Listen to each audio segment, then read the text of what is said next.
Hey there, we're the Westlot Pirates and welcome to the show. We're here to share our thoughts on Northwestern athletics and college sports with thoughts and analysis from the visceral to the statistical. We run our tailgate with the red pirate flag flying high above as we give no quarter, especially the fourth. I'm Sam Walter. I'm John Lacombe. And I'm Eric Scouspo. Well, guys, we have finished our previews of the Big Ten teams Northwestern does not play. We now turn our attention to the teams on Northwestern's schedule. Tonight, we will be discussing the three non-conference games, Tulane, Western Illinois, and Louisiana-Monroe. One of these things is not like the other ones. Not like... Yeah, opening day at Tulane. I know the three of us had chatted a while back about maybe making a trip down there, but I just don't think it's coming together. Didn't come together for me, and I believe that's true for you guys as well. Although, I mean, a trip to New Orleans is always lovely, even if it is at the end of August. I was going to say, our friend Chris Giannini from Mississippi is quite emphatic that August in New Orleans is not where you want to be. Hopefully, somehow we spin that into football gold. I don't know, but yeah, it'll be good for the conditioning. Let's put it that way. Laissez le bon temps rouler. Yeah. Only if it's rouléing for us. That's right. So let's talk about Tulane. This is a really interesting team. Coming off a solid year last year. John, run us through their defense, please. Yeah, I mean, we were talking on a large scale, right? I mean, we were just kind of looking this over, Sammy, you and I, right before the pod, and this team's 22-2 in the AAC in the past 3 years with 2 first-place finishes. Like, it's just a really good football team. And looking at the defense, I think drilling down, again, on the overall piece, but then transitioning into the defense. First thing you need to know about Tulane right up front, they had 18 guys last year who were first, second, third, or honorable mention all AAC. 18 guys. So the whole team was an all-conference football team. And you may want to do the massive amount of mental gymnastics necessary to dismiss that because the AAC is not a power conference football team, but I'm sure as hell not going to do that. This is a really good football team. For the past 3 years, they've been really good. That's the kind of team that we're looking at here.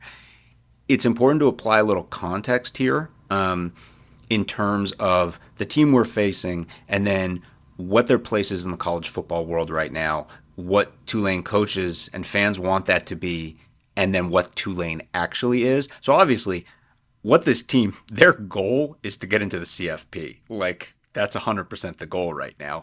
And an AAC football team right now knows that a team that can win the conference and have one loss or less is going to be in that conversation.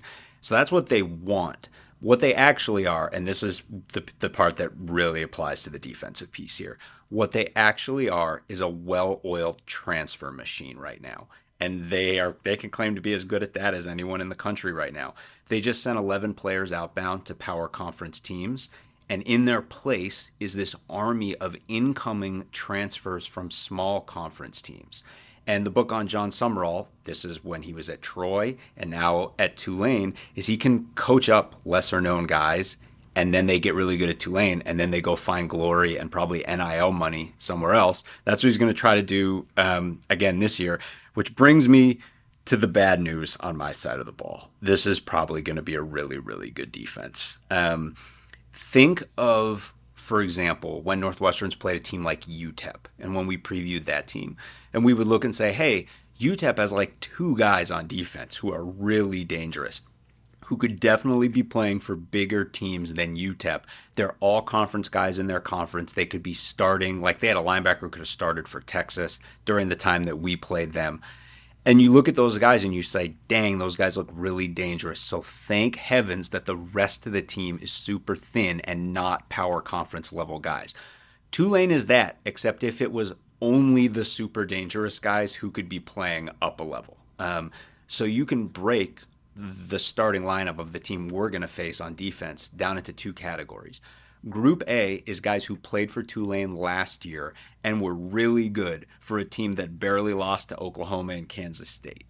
And that group includes an all-conference player at every level in defensive tackle Cam Hamilton, linebacker Sam Howard, and safety Bailey Despaney. And then another safety, Jack Chensu. And this is a classic Tulane kind of guy.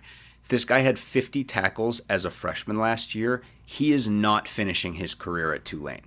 This guy's probably going to play one more year at Tulane, and then he's probably going to play for an SEC school for the rest of his career. That's the kind of guy they're fielding here. So that's Group A. Group B is guys who were awesome in the Sun Belt, Conference USA, the FCS, or other AA schools last year. That's what the incoming talent flow looks like on defense for Tulane right now. There are multiple guys coming in at every level of this defense who have already played and been good a lot at the college level. They're veteran guys.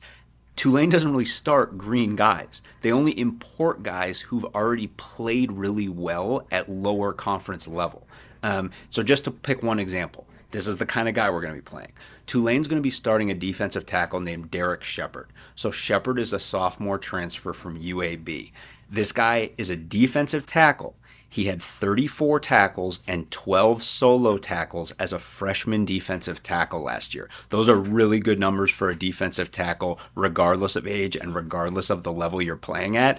This guy's 310 pounds. He's not finishing his career at Tulane. He's finishing his career probably in the SEC. We're just playing him before he does that.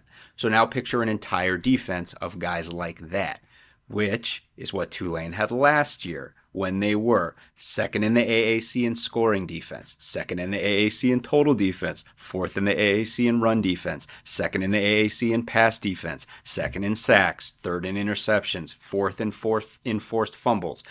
What they're doing is really working. They have this thing, their place in the college football world figured out. And remember, this is the AAC, not the MAC, okay? Like Army beat Tulane in the championship game to win this conference last year. And if Army had had one less loss last year than they did, they would have made the college football playoff. So yeah, not great. Not great, Bob. This is going to be a really hard football game for our offense. Think of a slightly less talented version maybe of the best Duke defenses that we have played over the years. Oh God, That's really? what I'm expecting. Yeah, it's just it's just a bunch of dudes that are going to attack, and a lot of them have transferred from smaller schools. It's crappy to have to deal with this on the road right off the bat. You're probably going to be looking at similar talent levels across a ton of different spots as our offense looks at their defense. There's probably just going to be a lot of good matchup here. I think we have more talent. I do. They're transferring a lot of guys in from small schools. But the prize here, again, we know we'll talk to it a lot of times later in the summer when we get to Northwestern. We have a ton of transfers on our offense. They have a ton of transfers on their defense, and the prize is going to go to which of those units can figure it out right off the top. And Tulane, they've been doing this. They've proven that they can do it. And now we're going to have to as well right out of the gate. It's going to be tough. That's just the way it is. I think so Scott, speaking of transfers, offensively, there's a familiar face we're going to see down in New Orleans, isn't there? Yeah, maybe. I think before we get to that, I think calling this team a potential playoff team is wildly optimistic. Hey, I mean, they're outside of the top 40 on everyone's radar. Oh, I'm not saying playoff team. I'm saying. But you said that's like their objective, their goal. Well, they're drinking, like the absinthe is flowing, if that's what they're talking about right now for their objective for this upcoming season. Yeah, I mean, I haven't looked at the AAC too closely. I mean, I'm sure Army's probably good again. Memphis beat them last year, but I mean, hey, I mean, they're 22-2 in this conference over the past 3 years, and I guess right now, right, they're like, especially. But they were 9-5 last year. They lost by 15 to Oklahoma. They're not even close. Yeah, I mean, again, may this be true, right? And they did lose to Memphis. I mean, they lost to Kansas State and Oklahoma and then won a bunch of straight games. They lost to their only two losses in the AAC were to the two teams that finished ranked at the end of the year. And yeah, neither of those guys was in the playoff conversation. But they were, I mean, again, I'm like, this team has me quite nervous. And yeah, like I don't think that's fair. Like nervous, like for sure. This is a really hard opening matchup for I guess Northwestern, no I guess doubt. here's how I would phrase it. What I would say is right now, the AAC champion, whoever that is, right, is thinking we can get into the playoff, right? They're thinking if we win the conference, we can get into the playoff, right? If we can do it probably with one loss, right? And Tulane, right? This year may not be the year that Tulane does that, and you could look and be like they were better 3 years ago than they are right now. Why would the ACC? I mean, I guess like, but Boise is a top 20 team to start the year. I just think it's a. I mean, Toledo's a top 25 team. I'm focused here on Phil Steele. I get that there's the opportunity for the little guys is there, but it just feels a bit far fetched in the ACC if you're not Memphis. Now, I guess if Tulane pulls a Memphis. Well, that's what I mean. I mean, like, I'm not saying Tulane's going to do this again. Because they lost 5 games last year. They're like you'd have to go from 5 to 1 or 0 effectively. But whoever does it, if that's Memphis, if it's Army or whatever, like the era of a team like that having 1 or 0 losses and then getting locked out of the playoff is over. Like that team's probably going to get in. Yeah. So maybe I'm burying the lead here, but like they lost so much on offense. Again, if they're talking about like going to the playoff, like they should be focused on winning 9 games again and beating Memphis. Memphis went 11-2 last year, and that's like, hey, let's build from this and try to go to the playoff. Tulane went 9-5 and lost everybody. I feel bad for holding you up now because please God may they not have a good offense. I'm like, good. This sounds great. I'm right. I don't want it to be a playoff caliber Tulane team. I want it to be a Tulane team we beat. So I mean, they averaged 35 points a game last year. They were really good, and that was a big increase, having only averaged about 26 the year before.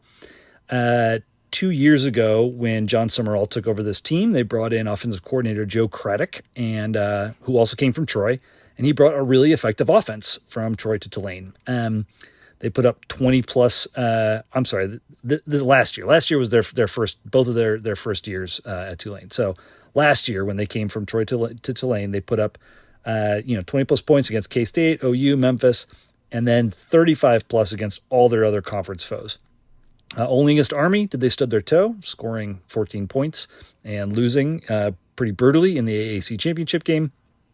Their offense made this leap by way of a really strong running game, a lot of pre-snap motion, play action, RPOs, and were able to create a truly explosive offensive unit. Kind of sounds like a familiar story, doesn't it? Or at least one we were hoping to see last year in Evanston. Tulane were so good, in fact, their exceptional quarterback, Darian Mensah, transferred to Duke. Their 1,400-yard running back, Mekhi Hughes, transferred to Oregon. Their top wide receiver, formerly of Oklahoma and USC, went to the NFL. And the other 4 guys with more than 10 catches all left too. Center through right guard of the offensive line center through right tackle of the offensive line is new, and the whole unit is less experienced. Yeah, just like on defense, like you were talking about, John, they brought in a ton of transfers as well. They brought in 5 more wide receivers this year. They have a couple from last year who move up from the depth chart. The best of the group appears to be Shaz Preston, who once upon a time was at Alabama. But there's nobody on this roster on par with last year's leader, Mario Williams. They had a running back from Louisville, a center from App State, and 3 transfer quarterbacks, including Brendan Sullivan. And yes, the coaching staff has been consistent. From last year, from Troy to Tulane last year. They have a good track record. They've worked with multiple personnel groups. This is a good, solid coaching staff. But this offense is going to take a huge step backward. Even blue chip schools struggle to reload immediately after this much attrition. I'm going to focus on the quarterbacks because those are really the only players coming in with much of a track record. It's likely the fulcrum of this offense, given the turnover at offensive line and running back, and it's also probably the most interesting and anxiety-inducing piece of facing this team. And you alluded to it, Brendan Sullivan transferred to Tulane from Iowa. I'll start with him as a familiar face. He was better than anticipated at Iowa last season, but he also looked extremely familiar to Northwestern fans. On the plus side, he improved his efficiency. He was over 70% complete. That was closer to his career high in his first year with Northwestern. He also had a career best 9 yards per attempt. He reduced his sacks and his negative runs. But the downside is that his interception rate doubled and his TD rate dropped in half. That's a small sample size. He only threw 50-some balls last year. But in an offense with Caleb Johnson, you really do not need to force throws. And that was the familiar part of Brendan Sullivan. Read and run, or force a throw through a tight window that he thought he could get through. And sometimes it worked, sometimes it didn't. Ultimately, he did get hurt and he missed the last 2 games. He also exacted his revenge on Northwestern quite effectively with an excellent performance against us in his first start. I assume that Mark Gronowski coming to Iowa is what led Sullivan to leave, but it's kind of hard to know.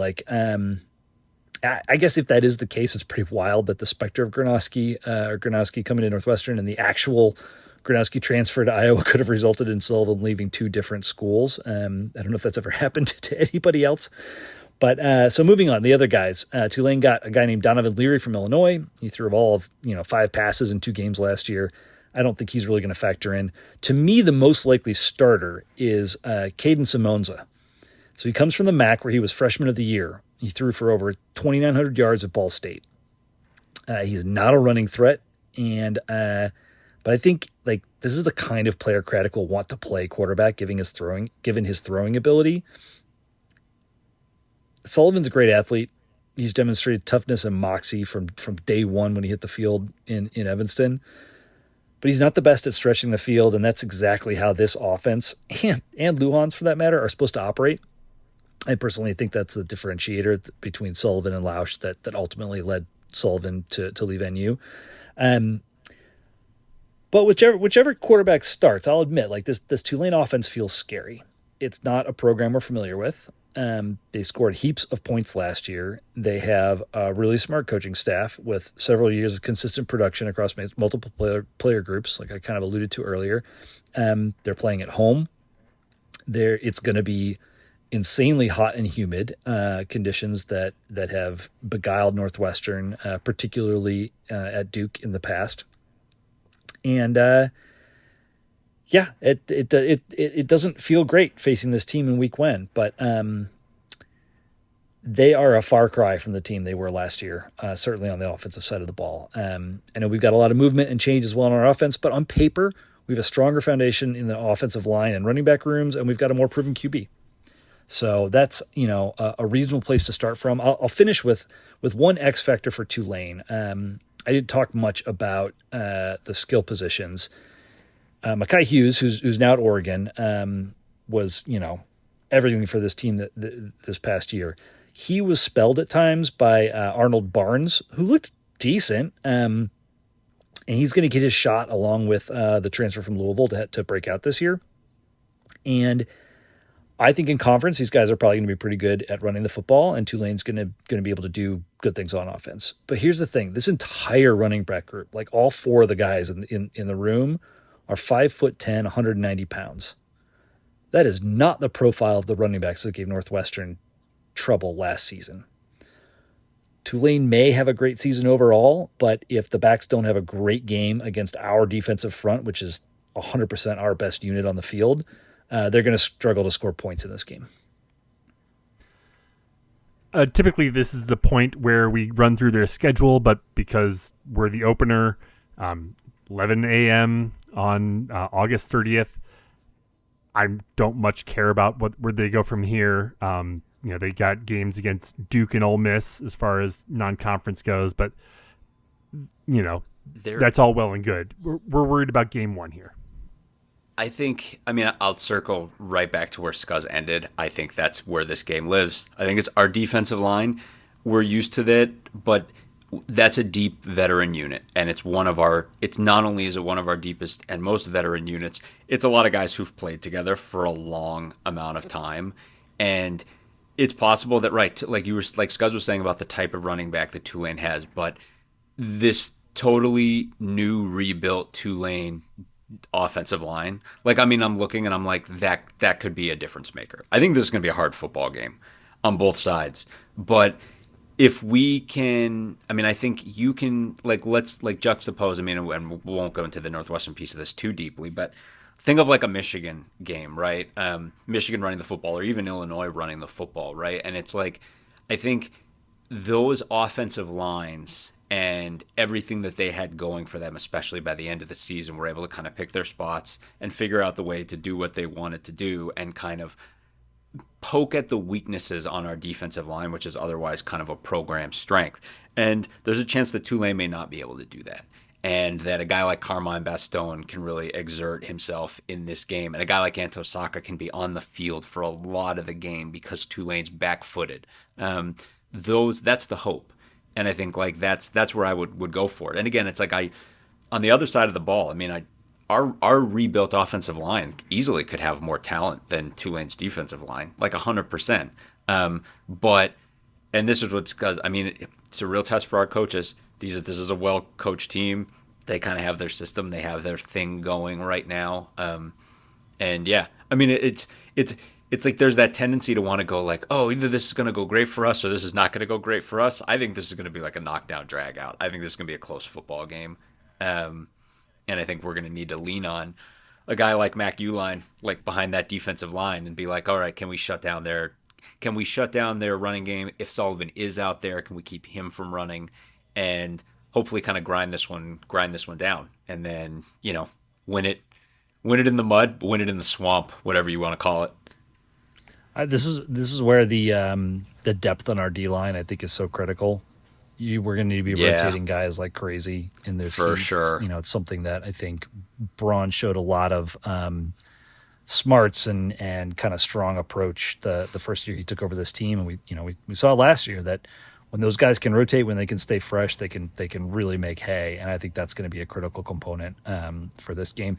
Interestingly, and I'm just trying to double check it. In 2023. I believe Preston Stone faced and beat Tulane in the AAC championship game, unless he was injured and didn't play. He was hurt the week before. Was he hurt? Okay. He torched Navy. They had a phenomenal game, and then he got hurt at the very end of the game and missed it. It's part of the Preston Stone soap opera of like the craziness of the Preston Stone junior year.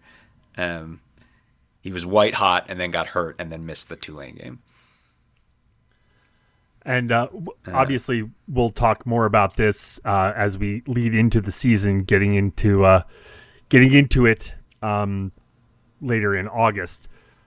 If you or a loved one is seriously injured by someone else's negligence, hire Kent Simpson of the Simpson Law Group. After over a decade prosecuting murder cases in Chicago, Simpson opened his own firm focused on wrongful death and personal injury cases. He specializes in car, truck, motorcycle, boat, and other transportation accidents, as well as construction accidents, medical negligence, slip and falls, product liability, and more. Millions recovered for clients. No fee unless he wins. The Simpson Law Group. Compassion, empathy, and vigorous advocacy. Go to simpsonlawgroup.com or call 312-332-2107 for a free consultation. And go Cats. Moving on, we turn our attention to the Western Illinois Leathernecks. We play them September 5th. That's a Friday evening, 6:30. On the lake. A nice evening game on a Friday night against a Western Illinois team. I mean, obviously, it will be a nice evening game on the lake on a Friday night. Look, not to put the cart before the horse, but that's what's going to happen. So that be that as it may, this is our FCS game, and traditionally we go into the season, talking about the FCS game being like nothing to win here. Like, this is all downside. Is that the case here this year? I mean, this is a bad team, right? Scuzz and I were talking about this, and it's like, look, everything Sam just said is true, and I would like to bend over backwards and say all the right things, but this just isn't that football team. Yeah, exactly. Can I jump in here with this? I prepared this as the start to my offensive preview, but let me just do it here. Because I think like every year I rant about the FCS matchup and how much I hate it, and I anxiously discuss how they have talented players and approach that keeps them at night. I mean, like the recipe, a seemingly lesser opponent coupled with an early September game when there aren't any students, it's lighter attendance. It's just it can result in the most embarrassing of outcomes for Northwestern. We've won an outcome we've witnessed 3 different times in the last 10 years or 20 years. Anyways, there's been a couple other like life-shortening near misses. But this is not one of those years. This is the kind of year where this is effectively the tune-up game that helps us get deep into the bench and get a feel for some of the contours of our roster and our squad. All right, so John, what do we need to know about the Western defense? Well, look, Scott, neither of us are going to spend much time on this. I planned on spending almost no time on this, and I really didn't. But I do admit to going down a little bit of a rabbit hole on this one. So Western Illinois had, in 2024, by far the best team they've had since 2018, which might make you pause for just 1 second. That means they won 4 games in 2024. They won 4 games combined in the 5 years leading up to 2024. But the reason I went down a rabbit hole is during this Titanic 4-win FCS football season, Western Illinois gave up 43 points a game. They gave up 493 total yards a game. They gave up 229 rush yards a game, and they were last in their conference in pass efficiency defense. So the obvious question here is, what in God's name was this defense like the 5 years before this season? So I had to go and find out. And it's incredible. It's truly amazing. If somehow you are a Western Illinois fan who happens to be listening to this podcast, then sir or madam, I tip my hat to you because you are earning your fandom at a level that few fans can approach. Western Illinois has been giving up 39 points a game for 6 years. 6 years, 39 points a game. In all 6 of those years, 5 of which were in the Missouri Valley Conference, Western fielded the worst defense in its conference. Most years, it wasn't even close. And I don't know, maybe Scuzz will tell you their offense is a little bit better, got a little bit better last year, and maybe that's where those 4 wins came from. What I'm telling you is this is one of the worst defenses Northwestern football will ever play, ever, in history. Let's just get to 30 points, get our starters the hell off the field. Oregon's the week after this one. Like, run it up quick, put this one to bed. Anything we need to know about the Leatherneck offense, Gus? Yeah, I mean, like they did win those 4 games last year on the back of a solid offense. All of the key parts which have transferred away. It is a little sad. This is kind of like the new reality for FCS level teams. You have a QB that performs and they're going to be scooped up the next year. But their quarterback, their top 2 wideouts, they're kind of starting over. They have a couple QBs to choose from. So they've got a former Washington State quarterback in Chris Irvin. They have a brand new receiver core, including former Illinois receiver Keon Battle. They've got a really unsettled running back room.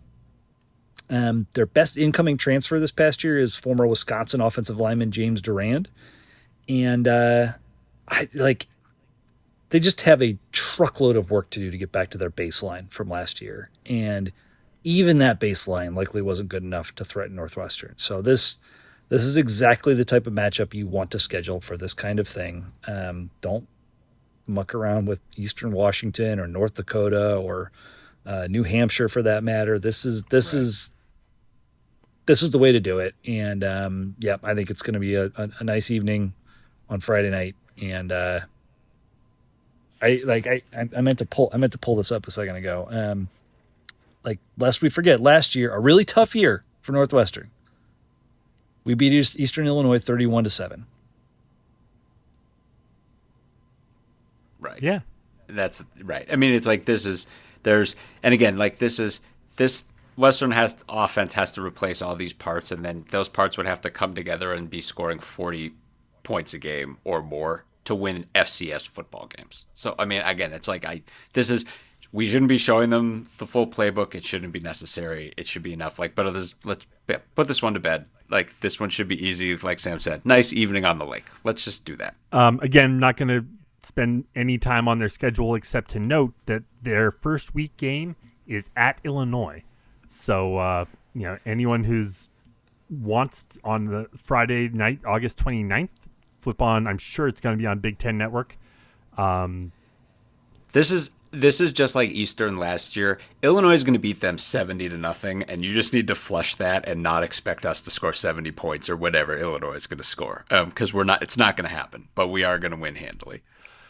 So next up, our schedule typically in years past has been like the 3 non-cons off the top, but this year that is not the case. We are going to be looking at a game against Louisiana-Monroe on October 4th. Correct me if I'm wrong, that is our homecoming game? It is indeed. Yep. So, I don't love this trend, by the way, but at least similar to the FCS game, we've set it up in a way to treat the homecoming crowd to a likely win. Well, I mean, last year homecoming was at Wrigley, right? Against Ohio State? Right. And then before that, it was Howard, which was a nice, easy. Oh no, it was. But their band was sure great. Yes, it was. So Louisiana-Monroe. It's week 5 for both us and them. John, what do we know about the Warhawk defense? Well, so the first thing I was reminded of when I was looking at ULM is just how big the Sun Belt is now. So there are 14 teams in that conference now. The other thing to remember about the Sun Belt, of course, is that it historically sucks as a conference, and it's like the go-to FBS cupcake for SEC teams, ACC teams. So when you're looking at the stats for the teams in this conference, you kind of have to factor in that every one of them was just lit on fire by at least a couple of teams outside of conference play. And ULM's no exception to that. Texas and Auburn combined hung 99 points on this team last year.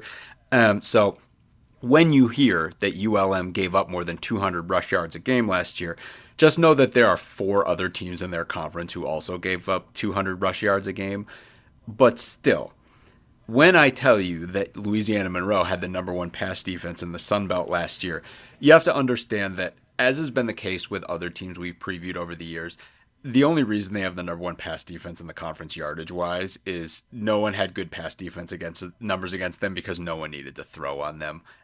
They got hammered on the ground pretty much every week, including in conference, and that's a big part of the reason ULM lost its last 6 games of the season last year. So that's the good news. It should all be good news overall.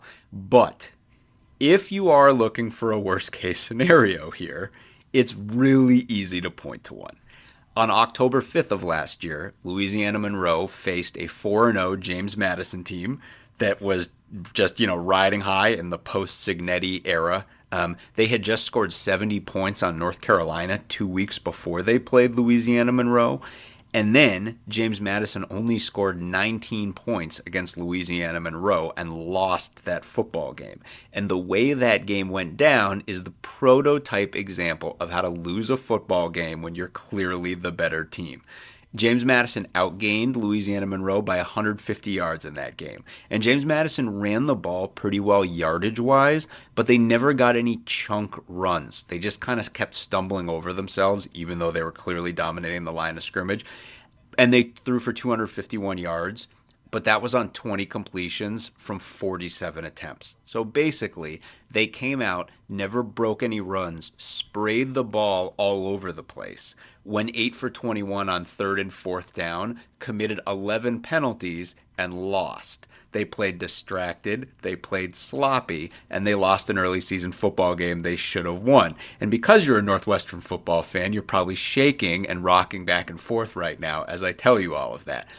But now that I have scared you, let me circle back to the fact that Louisiana-Monroe basically has no run defense. They had 9 total sacks last year, and that was basically 2 guys, edge rushers, Billy Pullen and Cavante Wells. They generated what effectively was the entire team pass rush. Tons of teams absolutely gashed this team defensively last year. If we show up to homecoming with some focus, we can hammer this team up the middle, on the ground, through the air. We can go over the top for some big plays after we hit them for big ground yardage, and hopefully put this one away early. That's what the vast majority of their opponents did to them last year, and we can do it too. Anything to be concerned on offensively, guys? Not especially. I don't. It's not as good of a matchup as maybe the running backs from Tulane are for our defense, but the difference is that ULM's offense was not a good offense last year. Yes, they were able to run the ball in conference and against their weaker non-con opponents, but not against FBS teams. And they really struggled to throw the ball. They did not surpass 200 yards passing in any game.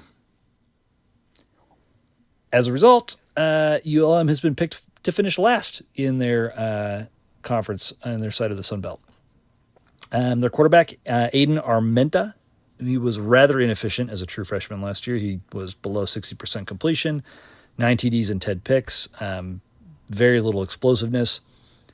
To feel good about this offense in 2025, it starts with the belief that Armenta can significantly improve his production in year 2. Or that backup Hunter Herring, great name by the way, has enough arm pop to be effective as a true dual threat QB and not just a wildcat QB. So similarly, they're going to have more experience at quarterback. You'd expect Armenta to improve, to get better. Armenta? Yeah, there's an N there. I wrote it once without an N and once with an N. It's Armenta, for anyone who is wondering what's wrong with me. So you'd expect, some improvement there, but we're talking about from like a pretty paltry baseline. Similarly, the receivers are going to be more experienced than last year, but they were not particularly effective either. Jake Godfrey was the leading receiver last year with 265 yards and 2 TDs. He's back. He's joined by a transfer from New Mexico who racked up like 350 yards last year. Yes, this is only the second year in this new coaching regime. Bryant Vincent took over for Terry Bowden. Wow, kind of funny. Amazing. I'm sorry, I couldn't keep a straight face. Vincent presumably, like, I'd expect the scheme to be a little bit more, comfortable. Everybody to be like operating a little bit better with the familiarity, et cetera. But that might only get them to a mediocre passing attack in 2025. The thing this offense does best is run the ball. They averaged 4.5 yards per carry last year. It was 5 yards per carry in conference, but they lost 3 offensive line starters, which they've replaced those guys with JUCO transfers. Fine, they'll probably be able to have a similarly effective O-line. They also lost all their running backs. Ahmed Hardy ran for 1,400 yards and 13 TDs last year and then transferred to Missouri. And the next 2 guys behind him followed suit, leaving town. They have a huge group of running backs this year, mostly transfers. Deshaun Ford is a true freshman and their best incoming high school recruit. He's big, 225 pounds listed, which is pretty big for a freshman. They've got a kid who ran for 1,000 yards at Richmond last year. They've got a transfer from Minnesota and a JUCO who was formerly at Arkansas. It's a nice group. There's certainly some skills and some talent in there, but it seems pretty unlikely that they can match what Hardy did last season. I think what maybe could buoy their run game a little bit and get them like close to on par with last season is the experience in the tight end group. So they'll run a lot of heavy sets, multiple tight ends on the field, and they're just going to try to bludgeon in you with their size, particularly their big running backs.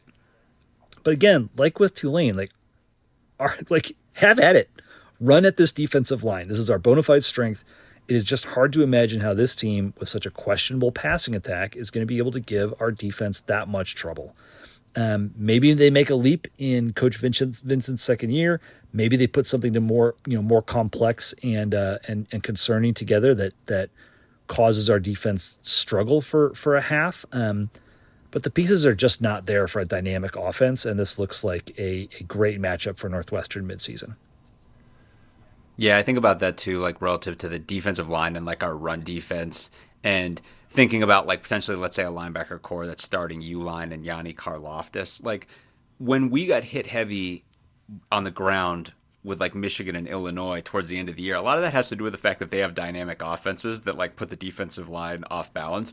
And just the fact that NFL pedigree offensive lines. Sure, 100%.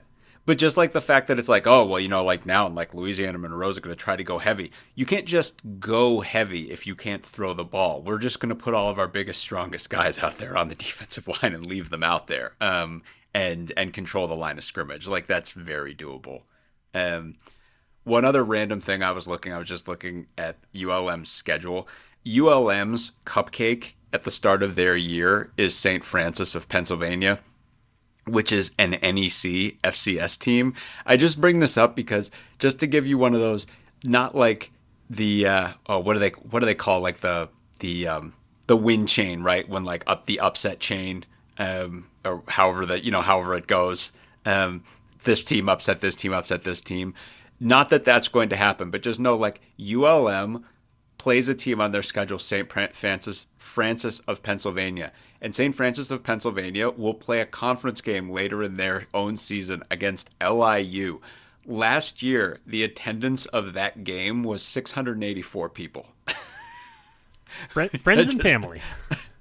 We're really scraping the bottom of the statistical barrel, aren't we? I was going to say, I'm just like, we're only going to be like 2 degrees removed from a team that's going to play a game in front of 684 people. So, and the fact that you spent time like digging that information up. Yep. Yeah. That's more time than needed to be spent. That tells you how committed we are here at the Westlaw Pirates to getting you all of the itty bitty details. There you go. I think the larger takeaway, right, is looking at these 3 games we've talked before about you do here. that, I like, you go ahead. because it is a little bit later on in the season. Knowing where they're coming from might help. You mentioned the St. Francis of PA. The following week they play at what's this, Alabama. Yeah. Alabama. I don't. I'm not sure. I don't know. Yeah, if they have an Alabama win in hand when they're coming to us, I'll feel a little bit different. Sure. Which wait, didn't they beat Alabama one year? Am I just imagining that? I think you're thinking of 2012 they upset number 10 Arkansas. Oh, maybe that's what it was. But still, I mean, so they go to Alabama, they go to UTEP, they're home for Arkansas State before they come up to Evanston. So that's their schedule, and then their conference from there on. Blah blah blah blah. Go ahead. Yeah, we're gonna know exactly what they are. So they're coming off their homecoming game against a pretty big opponent in conference. I like this is a good non-conference schedule for Northwestern. If we want to shift to kind of the bigger picture, I think a lot of years there's a real hard foe, a Duke, a Stanford. I guess Vanderbilt hasn't been that difficult of an opponent. A Boston College, and Tulane is certainly filling that role. I think it's mostly scary because it's on the road and it's game 1, and there's uncertainty around this team, particularly on the offensive side of the ball. But broadly, this is a great non-con schedule for what Northwestern needs, and I like that there's very little jeopardy with the FCS team. I don't love playing a non-Big Ten team for homecoming just because I'm old and opinionated, but generally a win for the homecoming crowd is not a bad thing. It's going to be very, very, very purple, which is also not a bad thing. Yeah. So, I like this is a good setup and should give us a solid foothold to start the year. I don't know if you want to call it not a respite, but a very winnable game for homecoming that should allow us to rest the starters at some point before a big road trip to Penn State the following week. You just kind of like this construction.